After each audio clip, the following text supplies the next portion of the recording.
The diplomatic hall stretched endlessly before Captain James Reed, its crystalline walls refracting the twin suns of Vega Prime into dancing patterns of light.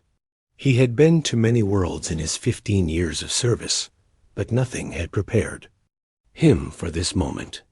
The most powerful empire in the galaxy had requested his presence, and he still didn't understand why the hegemony controlled over 3,000 star systems, their fleets numbering in the millions. Humanity, by comparison, held 12 colonies and barely managed to keep their ships running with salvaged parts.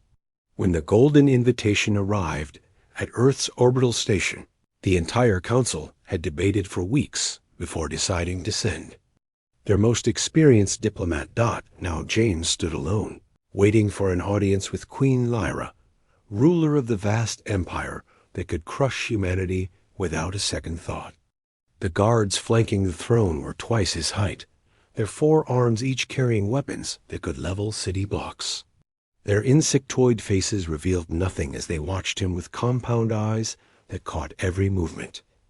A harmonious chime echoed through the chamber, and the massive doors behind the throne began to open. James straightened his dress uniform, trying to project confidence he didn't feel. Everything depended on this meeting. Earth needed trade agreements, protection, and most importantly, peace with their overwhelmingly powerful neighbors. Queen Lyra emerged from the shadows, and James felt his breath catch in his throat. He had studied her species extensively during the journey here, but seeing her in person was entirely different. She moved with fluid grace, her tall frame draped in robes that seemed to shift color with each step. Her skin held an ethereal quality, pale blue with silver patterns that traced elegant lines across her features.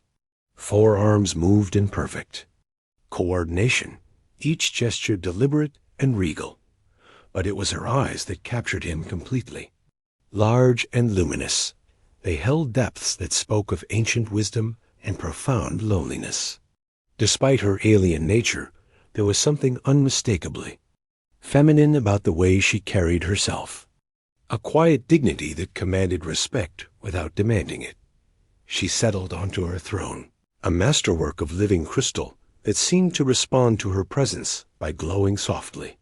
The silence stretched between them as she studied him with those remarkable eyes. James had practiced his opening speech countless times, but suddenly the formal words felt inadequate. "Your Majesty," he began, offering the bow he had rehearsed. "I am Captain James Reed, representing the United Earth Coalition. We are honored by your invitation and grateful for this opportunity to meet." Queen Lyra tilted her head slightly, a gesture that somehow managed to be both alien and endearing. "Captain Reed," she said, her voice carrying musical tones that human vocal cords could never produce. "Your species intrigues us. You are small, weak, short-lived, yet you venture into the darkness between stars with such determination. Why? The question caught him off guard. He had expected discussions of trade routes, territorial boundaries, or military capabilities. Instead, she seemed genuinely curious about human nature itself. "We explore because we must," James replied, choosing honesty over diplomacy. "It's who we are. We see the unknown and feel compelled to understand it, to push further, to discover what lies beyond the next horizon." Something shifted in her expression, a subtle softening around her eyes. "Your people fought 3 wars to reach this system. You lost many ships, many lives. For what purpose?" "To survive," James said simply. "And to grow. Every species we meet teaches us something new about the universe and about ourselves." Queen Lyra leaned forward slightly, her 4 hands folding gracefully in her lap. "What have we taught you, Captain Red?" The question hung in the air between them, weighted with significance James was only beginning to understand. He realized this wasn't really a diplomatic meeting at all. This was something far more personal, though he couldn't yet grasp what.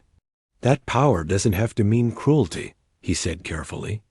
Your empire could have destroyed us without effort, but instead you chose to invite dialogue. That speaks to a wisdom and restraint that commands respect." Her lower pair of eyes seemed to dim slightly, and James sensed he had touched on something. "Painful. Wisdom," she repeated, the word carrying notes of bitter irony. "Is it wisdom to rule over countless worlds while knowing that fear, not respect, keeps them loyal? Is it wisdom to possess absolute power while remaining absolutely alone?" The vulnerability in her voice surprised him. This wasn't the fearsome ruler of galactic legend speaking, but someone who carried the weight of infinite responsibility without anyone to share the burden. James found himself responding not as a diplomat, but as one being to another.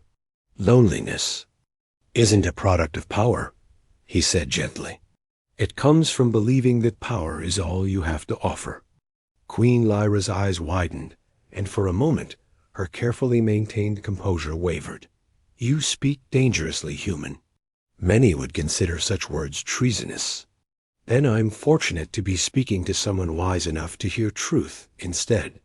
"Of treason," James replied. A long silence followed, broken only by the soft humming of the crystalline walls. Queen Lyra studied him with an intensity that felt like being examined under a microscope, yet somehow not uncomfortable. Finally, she spoke again.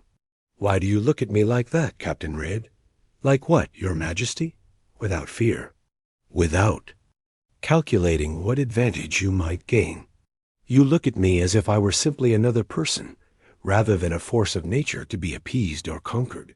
James considered his answer carefully, aware that his next words might determine not just his fate, but Earth's future. "Because that's what I see," he said finally.